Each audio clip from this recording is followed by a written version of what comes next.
from the UK, broadcasting around the world. You're listening to the Mic Drop Club, hosted by Douglas Hammondishe. Message received. You do not need to know what you need. Just engage with the podcast feed. Providing weekly insights into cool stuff we've read, saw, did, or heard about what made us say, wow, eureka, damn, nothing is off limits. If it motivates and inspires you to reach your goals, then it shall be discussed. Featuring guest interviews from high performers and people of influence, and weekly awards for the best mic drop moment. This podcast is guaranteed to leave you pumped up for the week ahead. Don't just live life. Make life boom.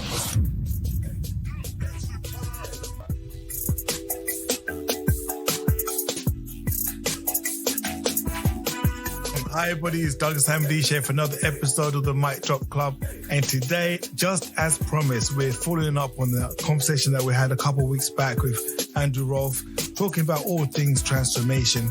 This time round, we're going to take a closer look at some of the intricacies when it comes to digital transformation and things that you need to look out for. So we're going to talk about maybe small teams, group dynamics, and just-in-time knowledge, and a lot more.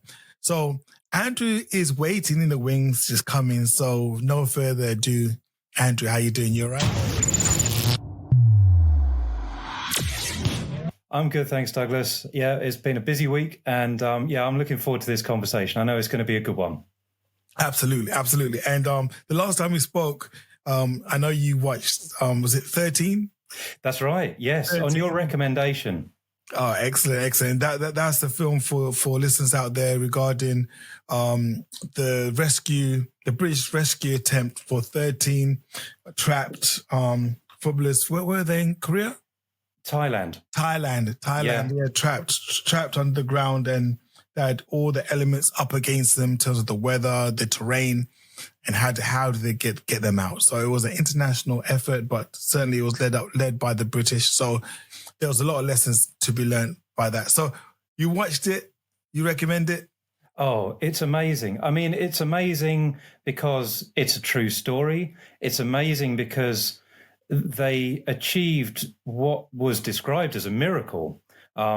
Like you say, everything was against them. You know, these children had been trapped in an underground cave. The rain was coming. The monsoon rain was coming.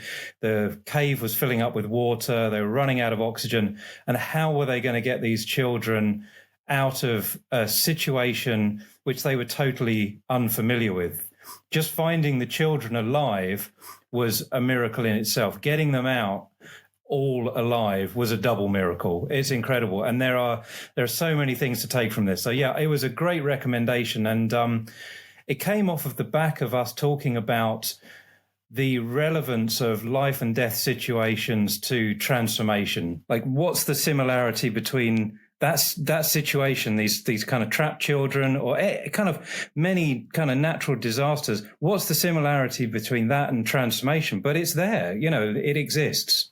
Yeah, absolutely. And it's alive and well. And when we talk about transformation, I guess there are so many factors that people tend to overlook in terms of what is actually happening from a group and individual dynamic situation. What is actually transpiring here? Are we truly getting rid of the old to embrace the new? And if so, using the approach of saying if we are actually killing off something that's no longer applicable to something new, is, I always say, a right way of viewing it, even though it might be a bit extreme. But nevertheless, I know so many departments will never go back to Betamax. They'll never go back to mini discs. We'll never go back to 3 1/4 floppy disks. They will never go back to laser discs. We'll never go back to Memorex cassette tapes. So those products are effectively dead. That's true. Moved on. Yeah. And I mean, you have to, right? Once you've discovered something new, once you've kind of, once the genie's out of the bottle, why would you ever go back? That's what transformation is, right? You know, you've created this new state, this new thing, this new technology. going back is senseless. But it takes time to make that transition. Not everyone's an early adopter. Not everyone loves the new technology. And some people, you think about those friends of yours that you had, you went around their houses and, everyone's on Spotify, but these are the people who have still got kind of stacks and stacks of CDs lining their walls. They're like a kind of a sort of almost like an award for all of the music they've listened to, but it's all out there in the cloud now. You don't need to have that cluttering up your life. Sure. And there's something to be said about laggers and early adopters. There's a famous graph in terms of like the adoption of new technology and where people tend to sit, right? Mm-hmm. Depending on what it is, I tend to be an early adopter. I love technology. I can tell. But but at the same time, I like collecting things. Mm-hmm. I like it when my endorphins fire up when I've found something new, something rare, and I've collected it. It goes back to cards we used to collect for football. Yeah. It went on to Kinder Eggs. It's got on to technology. You collect these things thinking, wow. And sometimes when we embrace new technology, we fail to appreciate some of the behavioral things that have to go with the new technology, or we have to lose. And some people are not prepared to lose out on that. So the nostalgia, the reminiscing, looking back and romanticizing the past. And this is one of the things that tends to always hit my wrist register when I'm doing a transformation program. Mm-hmm. Is when I know that with the inherent processes there, that no matter what technology that we deploy, the behavior is going to take a longer time to change, irrespective of what the technology is doing. Think about those all those people who have become experts in using whatever that system was, however inefficient it was, all of those little kind of commands and controls and workarounds that they had to figure out or learn from other people. This new technology could be the end of all of that. So all of that knowledge that had made them an expert, had put them at the kind of the top of the pile. They were the go-to person who everyone needed to ask in order to be able to do whatever it was. They could be losing a lot of their power, their influence, and potentially becoming less important in the workplace as a result of whatever the new technology is. So you've really got to, I feel that you've really got to respect what it is they've done and be sensitive to that change. You can't just kind of drive it through and, it's all about the new and we've got to break things to make things. All that sort of stuff is fine, but it doesn't really take into account the fact that we're dealing with humans. These are systems. Any system is not just an IT system. It's got humans in it as well. And therefore, you've got to be respectful of that. So all of that knowledge there can help you build a better system, but you've got to be, a little bit delicate about how you approach these things. Absolutely. And normal, this typically plays out, I would say, in the business case when you're trying to articulate the benefits. Mm-hmm.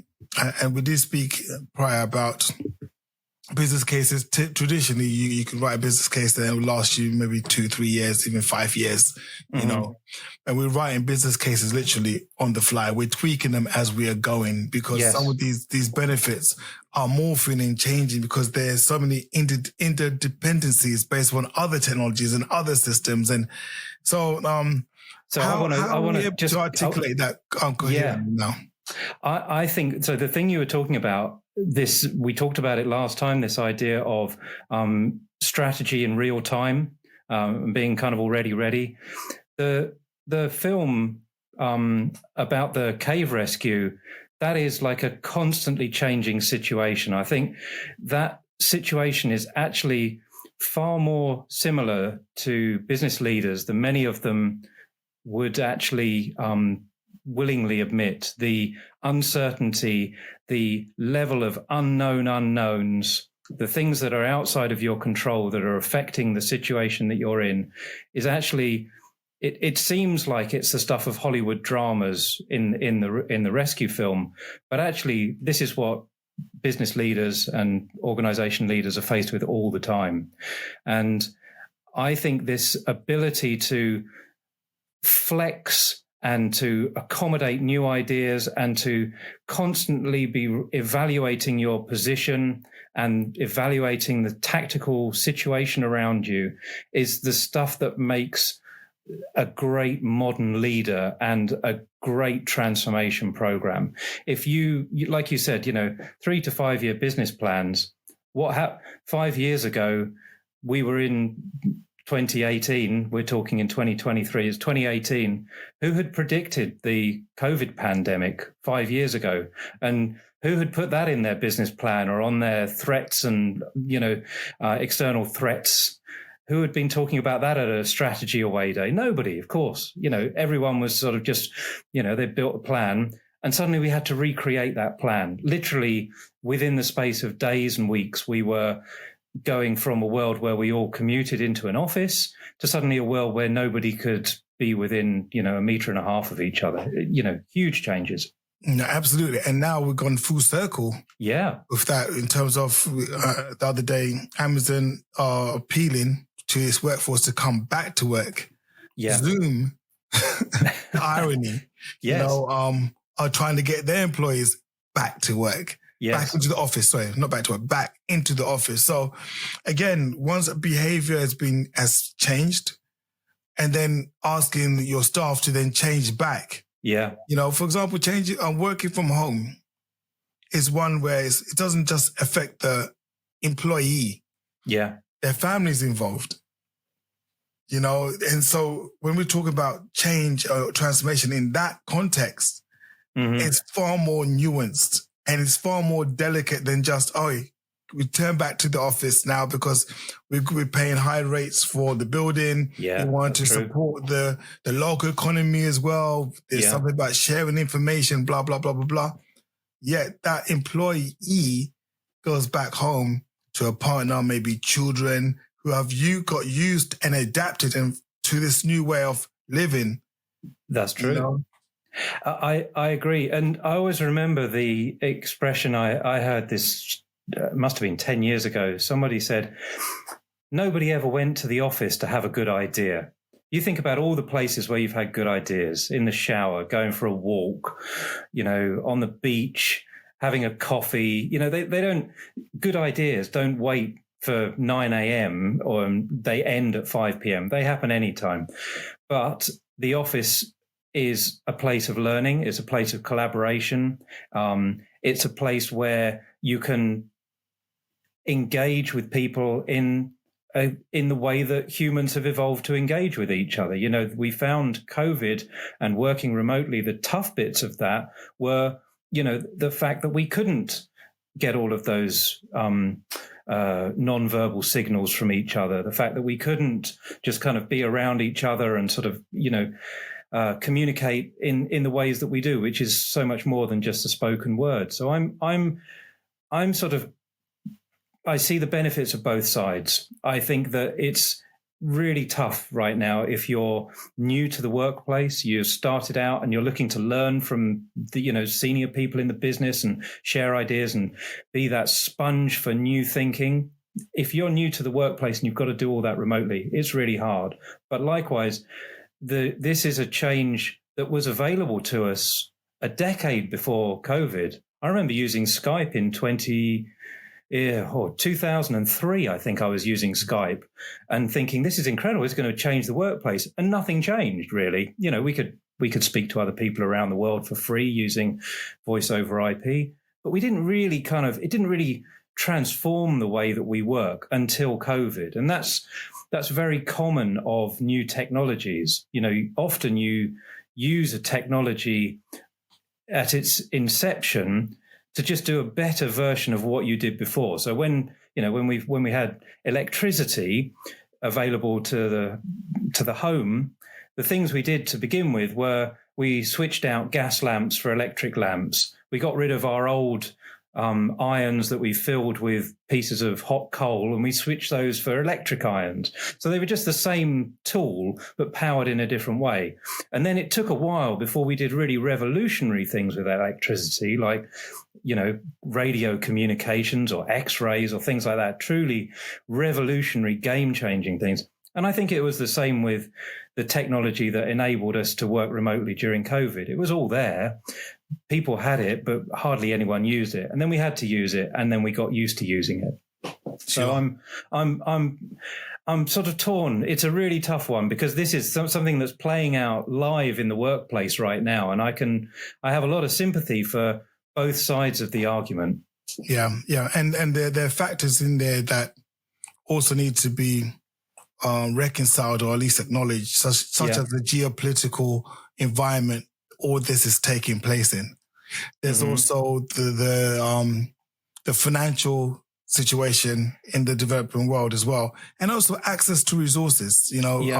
Typically now you can literally, when location is no longer an issue, your pool of talent now is not based upon who can get to work within, say, an hour to hour 45 minute time frame. As long as they can wake up in the time zone they're in, you got access to a pool of staff. So all of these things are playing out in real time, and people are redefining what is quality, what is the successful metric for a successful business. Yes. And you see how Twitter has literally decimated, or X has literally decimated its workforce. Yeah. And it's been run possibly by 50 people, and they have thousands of staff.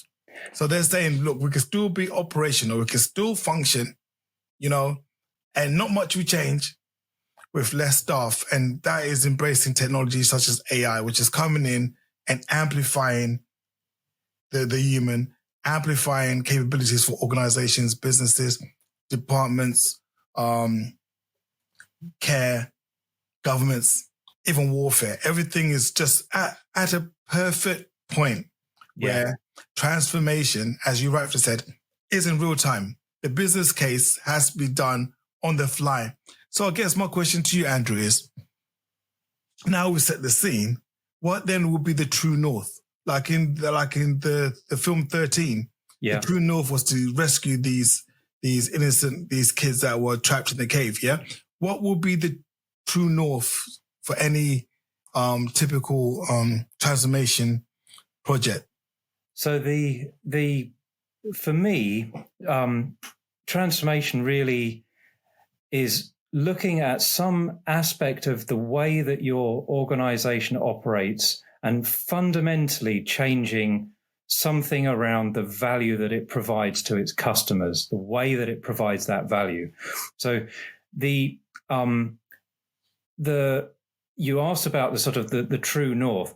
Often lots of programs of work are improving the situation that the business finds itself in. They're kind of incremental, and there's nothing wrong with that. That's good too. There's a lot to be said for continuously looking at how you can make your business better.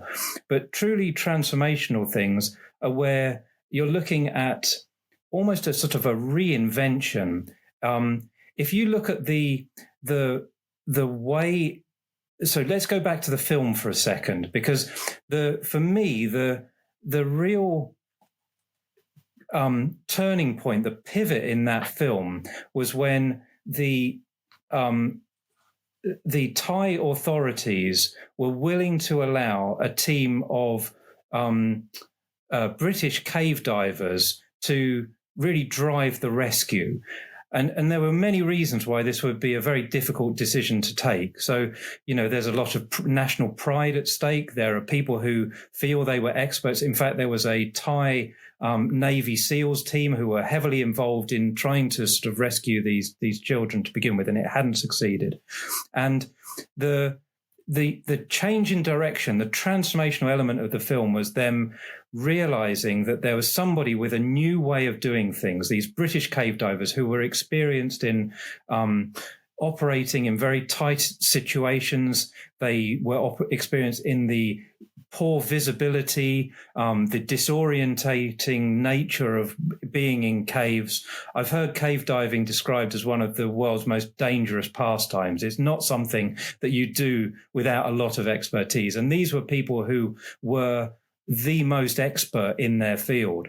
Now, there's one other bit that's really unique about this, and it kind of gives me goosebumps when I'm thinking about it, because sometimes in a transformation, you end up in a situation where you don't just bring one field of expertise to bear, but you bring a second field of expertise to bear, and that's where the magic happens. So in the film, the first area of expertise were the cave divers, the British cave divers who knew all about this.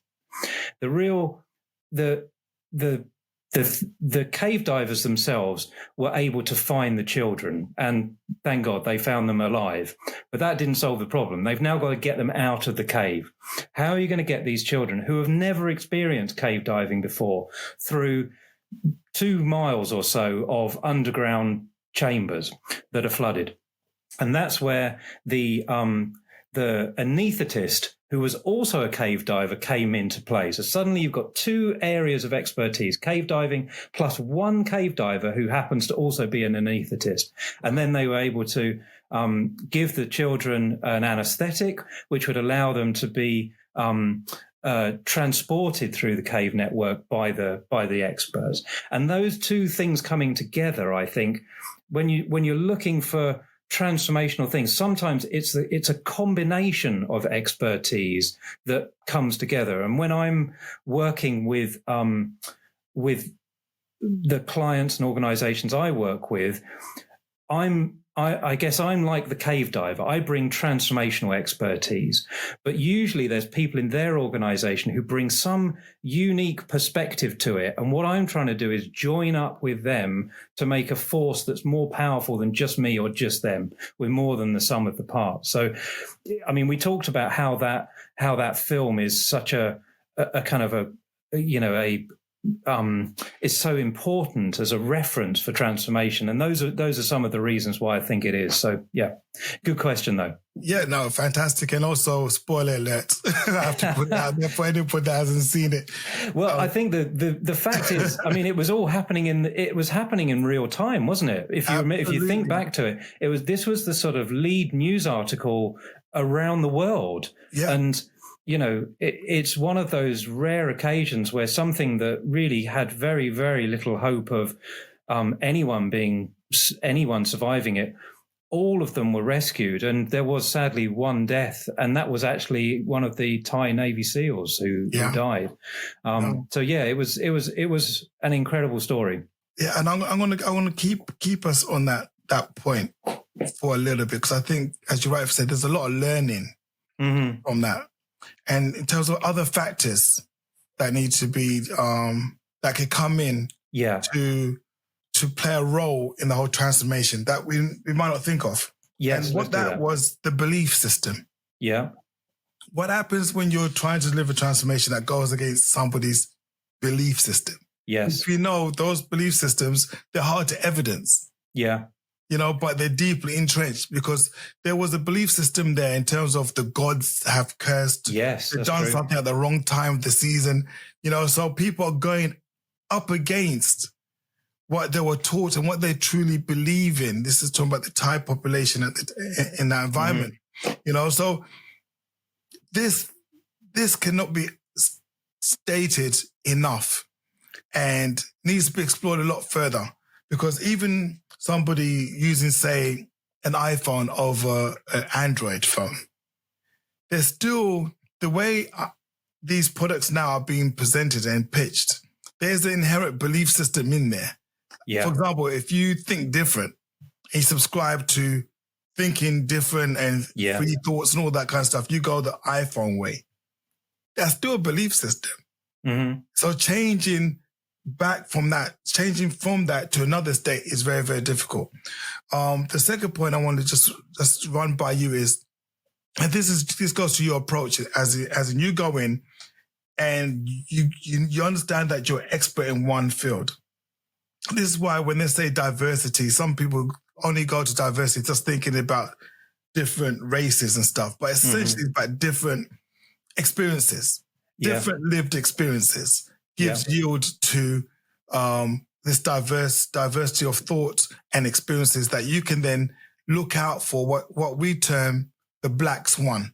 You know, the rarest thing is always out there. And sometimes it's just in front of you. If you just ask the right questions, you invite the right people to these transformational workshops, you go out actively looking out for people that not normally will have a voice. Yes. Because in that scenario, the doctor didn't want to even, he thought about it, but he needed to have the confidence to even reveal there's a solution out there. He was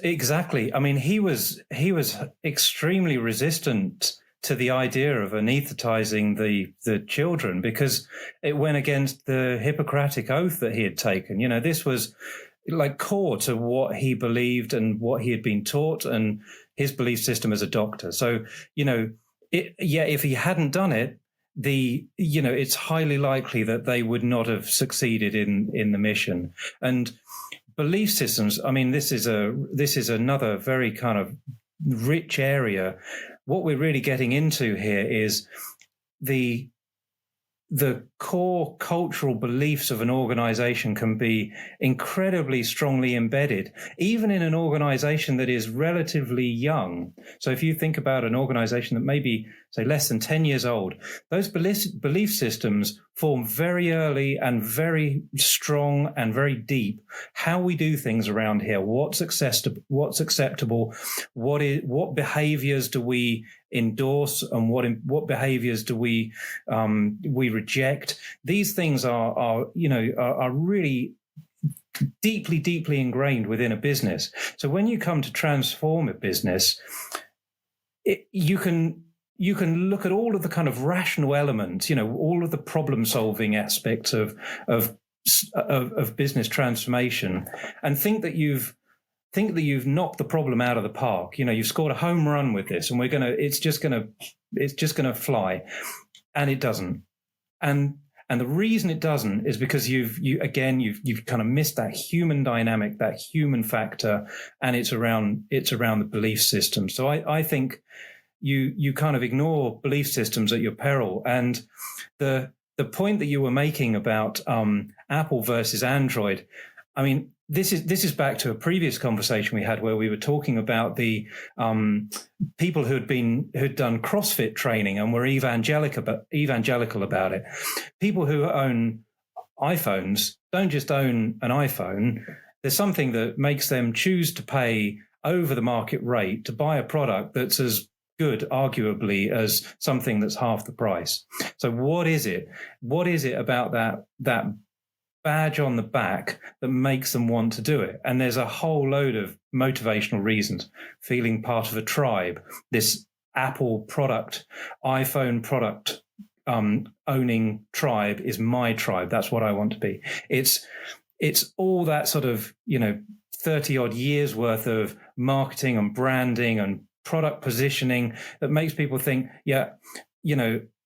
Apple's the product for me. It's got that sort of irreverent, it's kind of breaking the traditions. If you think back to the original Ridley Scott ad for the Apple way back in the 80s, it was all about smashing through the glass and sort of this kind of almost revolutionary zeal about the product. And people who own the product, you think about a 15-year-old owning an iPhone now, they probably are unaware of all of that. But that's all part of the backstory that's built up to positioning that product. And that's why there's a tribe that wants to own it. And that's why they can't imagine a time without it.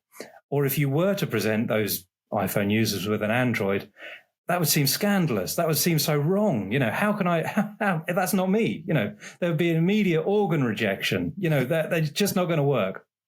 I like that, immediate organ rejection. But you're so right. So breaking belief systems, there are so many things going for them and against them. I think there was luck. They found the Black Swan. So let's keep dealing with the Black Swan, the rarest thing that eureka, that magic moment of clarity that, if I get this person on board, everything, the dominoes is just going to fall in the right direction. You found that person. You're the expert based upon, obviously, transformation, but there's a missing component to that. And I was told this. It's a question to you. Who's the second most powerful person on the planet? Oh my word! That is the second. Yeah, the second most. Okay, who's the first? Who's the most powerful human being on the planet? Probably the U.S. president, or yeah. You if that was family fortunes, you walk away with the caravan, right? Just what I always wanted. just what you always, and the grenada to pull it. Right.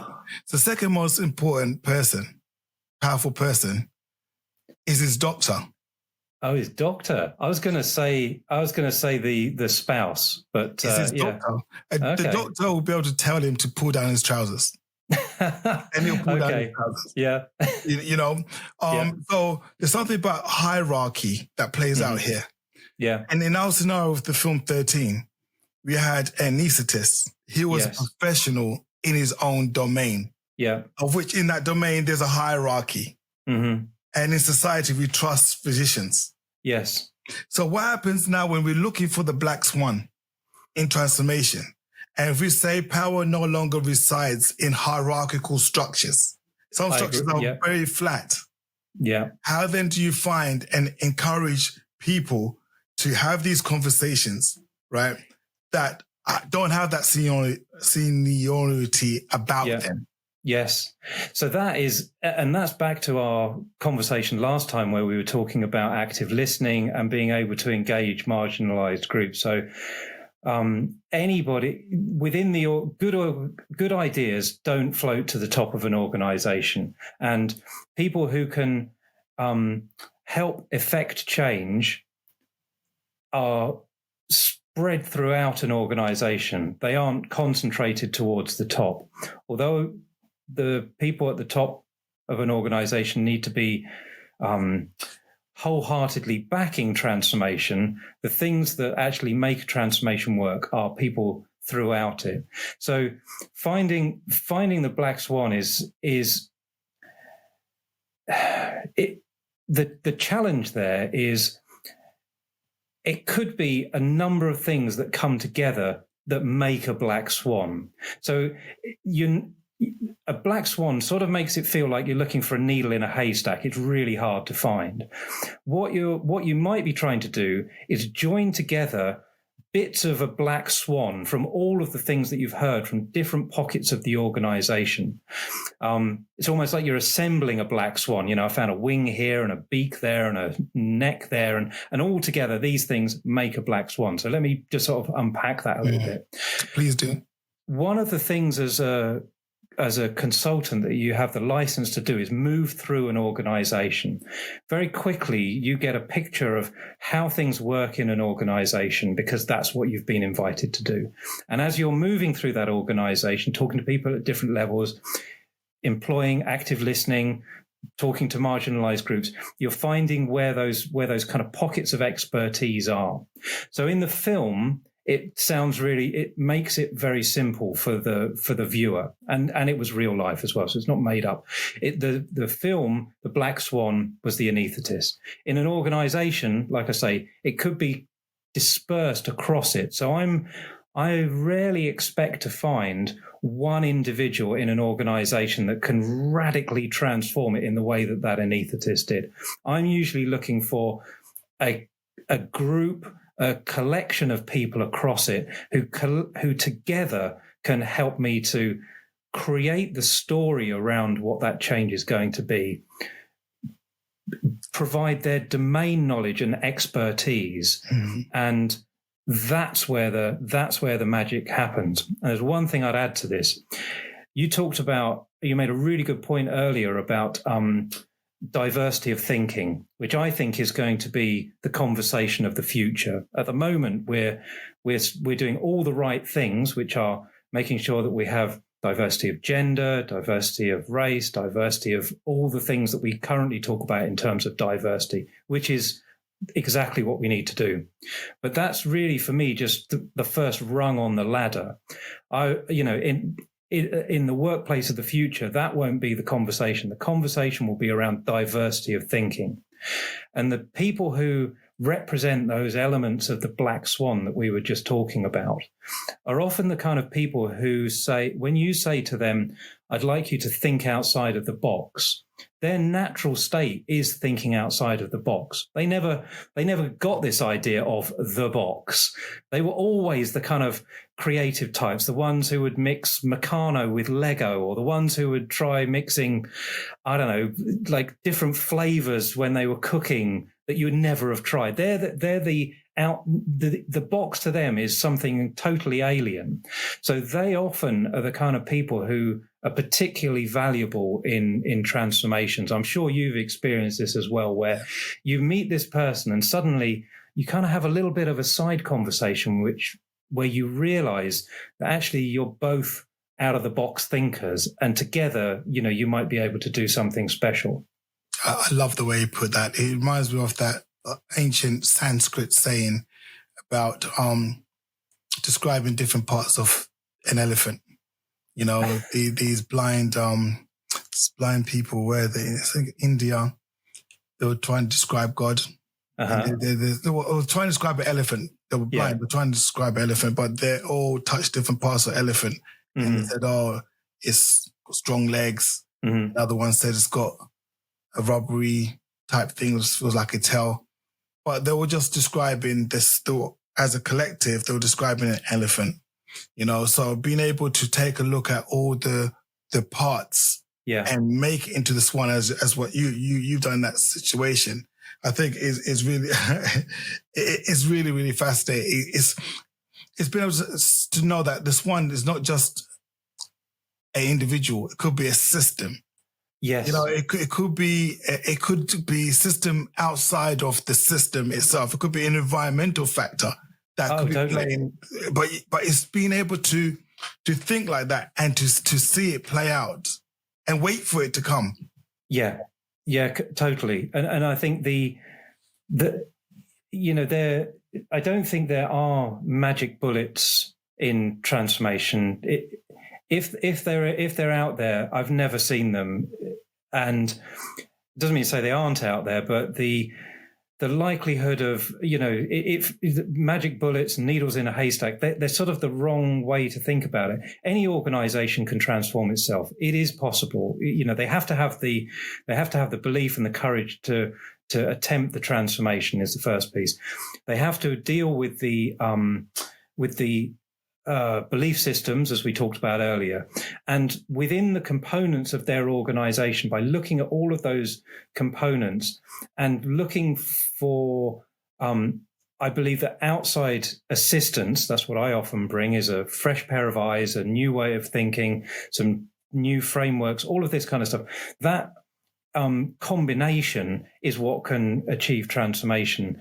And that's sometimes why I think a lot of organizations are fearful of it. They think it's going to be like finding a needle in the haystack, and it really isn't. And the organizations, the people within them who have done transformations before have a real responsibility to demystify transformation, to not sort of make it feel like it's some kind of magic that happens.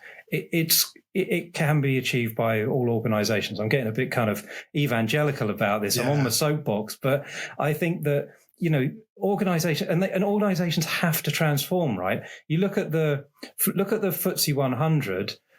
There's some statistic that I saw recently that says that half of those companies won't be around in 25 years' time. You go find an old newspaper from the 1970s or 80s and look in the financial section and look at the companies that they're talking about. The ones that are in the headlines, most of them are gone. They've disappeared. They've gone bust. They've been acquired. They've been merged. They've been, assimilated into someone. They're gone. There's very, very few of them left. BMW, IBM, not many. No, not many. And do you know what I'm doing? I'm going back for nostalgia, romanticizing my past. Mm-hmm. And I'm trying to rebuild my old Santa Cruz skateboard. Yeah. my rally burner. Yeah. BMX bike, and when I see those examples, thinking, wow, I'm really, really excited. My Bigfoot radio control car where I could program the top of it. Those things, because there's something about letting go of the past. But when you're in a position now to bring the past back to life, yeah, we do that. We do that. So I want to touch a very, very important aspect of the film. And I know this is something that you push, and that is the power of small teams. If we go back to the film 13, the British divers, how many British divers were there? Was it three? Just two. Initially, it was just two. And then it was about three? Yeah, more of them joined, and there was a team, probably no more than 6 or 7, I think, eventually. Yeah, no more than 6 or 7. But they were not up against their Thai counterparts. Yes. Yeah, there were dozens. Oh. You see, so what was at play there? Describe what's that. We've got a small team. Yeah. Coming in to resolve a problem, and they have to get up to speed with the environment, the terrain, the situation on the ground. Yeah. I think it's really, this is another reason why the film's so pertinent. So when the divers arrive, the camera shows a kind of aerial shot of this temporary town that has been created at the mouth of the cave.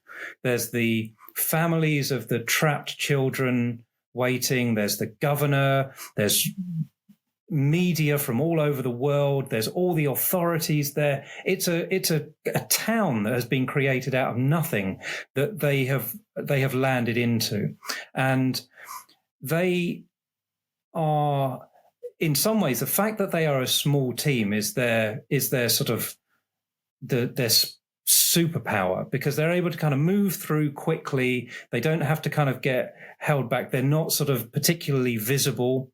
The demeanor of the two divers is, I think, quite critical. These aren't sort of big extrovert personality people. They're quite sort of modest about their in the way that they carry themselves. They're not modest about their expertise. They know exactly what is involved in diving in caves, and they're quite forceful when it comes to explaining that. So how they were able to start working through this was, to begin with, they demonstrated very quickly that they were capable of moving through the terrain, these flooded underwater caves with low visibility.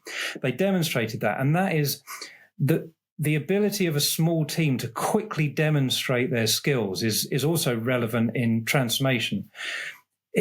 With a large team, you can find that actually the size of the team slows you down. What you think is going to be a flywheel effect of having loads of people and loads of energy and forward motion, actually it isn't like that. It's just like trying to wade through treacle.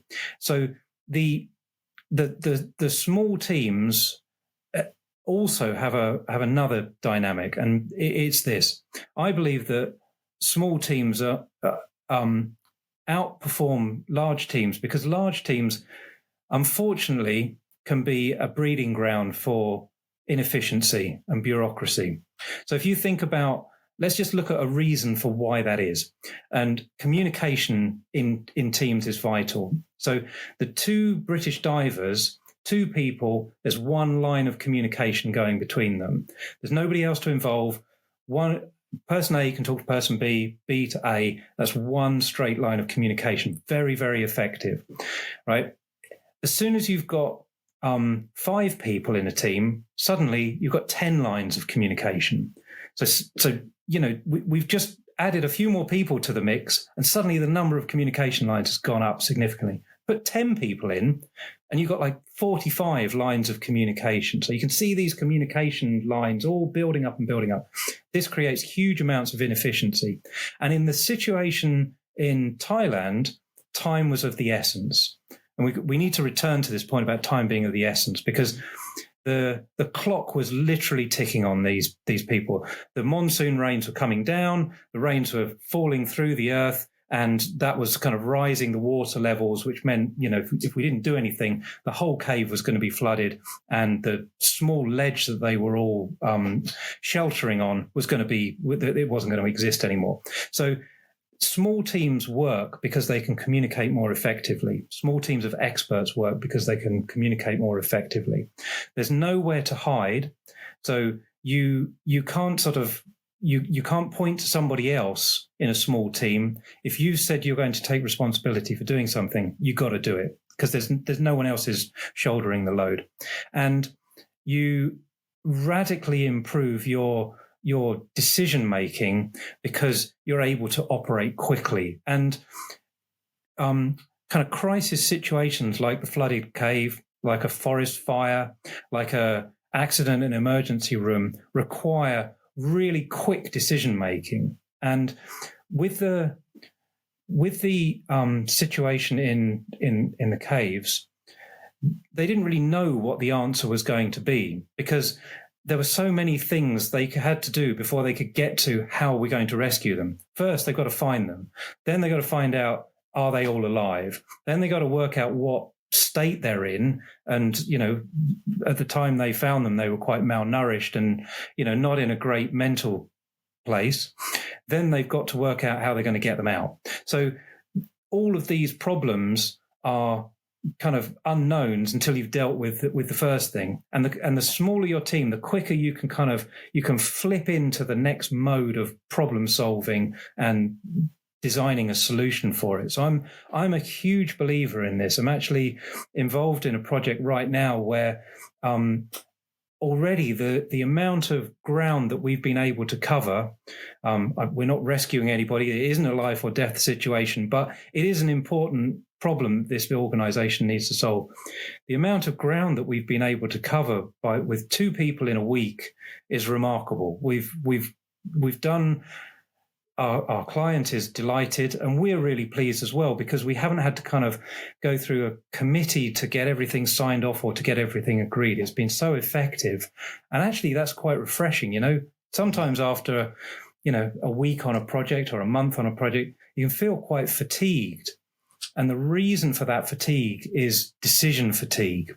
So if you can get better at making decisions, and I'm sure we're going to talk about decision making in the future, if you can get better at making decisions, you're less likely to have that decision fatigue. You're more likely to be able to quickly move through the problem, and you're more likely to be able to avoid that bureaucracy scenario, which is really the kind of death knell for any transformation project. No, I totally agree. I totally second what you're saying there. It's very profound. I know I'm conscious of time. I want to ask you a quick question. As consultant to consultant, we have to pitch to our potential clients. What do you tend to say when a client says or has the view that consultants just come in to tell us what we know already? Yeah, there's the famous, they use the consultant will steal your watch to tell you the time. I've heard that many times. And in some situations, a consultant coming in to tell the organization what they know already is actually a useful thing. So quite often, an organization doesn't actually know what it knows already. It thinks it knows, but it doesn't have that holistic picture, the big picture, the sort of strategic view of where we're at. If all a consultant is doing, though, is just replaying what they've heard around the organization, there's no value add to that. That's okay, it might be useful, but it's probably not really going to be a game changer.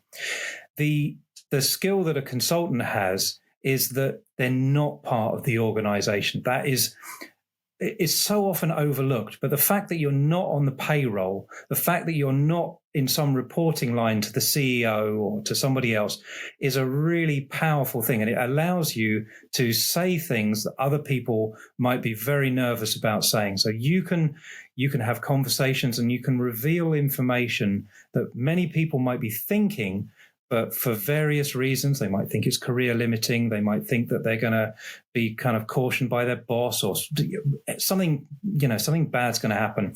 For many reasons, they don't say it. So there probably are some consultants out there who would steal your watch to tell the time. I think they do the practice a bad service, and I think it's understandable, because I think consultants sometimes don't do themselves any favors. We speak sometimes in a language that can be difficult to understand. We have our own kind of ways of doing things, our own ways of expressing things. And sometimes that can seem a little bit like we think that we're somehow better than the client. That's I really hate that, but that sometimes comes across. So I've heard it many times. I'm used to hearing it. And I think how I respond is that I'm bringing a fresh pair of eyes, and that fresh pair of eyes doesn't exist within your business anywhere. Even if you were to get somebody who you had hired a day ago to come and do this project, the fact that they're on the payroll, the fact that they're in your structure and they're reporting through it is going to immediately limit just how free they think they can be with the recommendations they make or the findings they present back. Yes, indeed. Yeah. That certainly mirrors my experience. And I would just like to add that when I work with new CEOs to organizations, typically that's when they get me in. And that validation to bounce ideas and to listen enables a new CEO or a new digital leader to know what they're doing is correct, because that bedding in process takes time. It's not that you mistrust your organization. It's just their behaviors there. There's a culture in there that you still need to get up to speed. Because sometimes information, as you know, people create citadels. Yes. So information sometimes doesn't flow freely, particularly when you've got the payroll structures and the reporting metrics as well in there. So yeah, I think the validation is so important. Two eyes are better than one. Regurgitating stuff they already know, this is not what it's about. For me, I'm constantly looking for that moment, Black Swan, if you want to call it that. Yeah. But I'm constantly looking for these moments that you can leverage. That's what you're looking for, leverage. Constantly looking for leverage.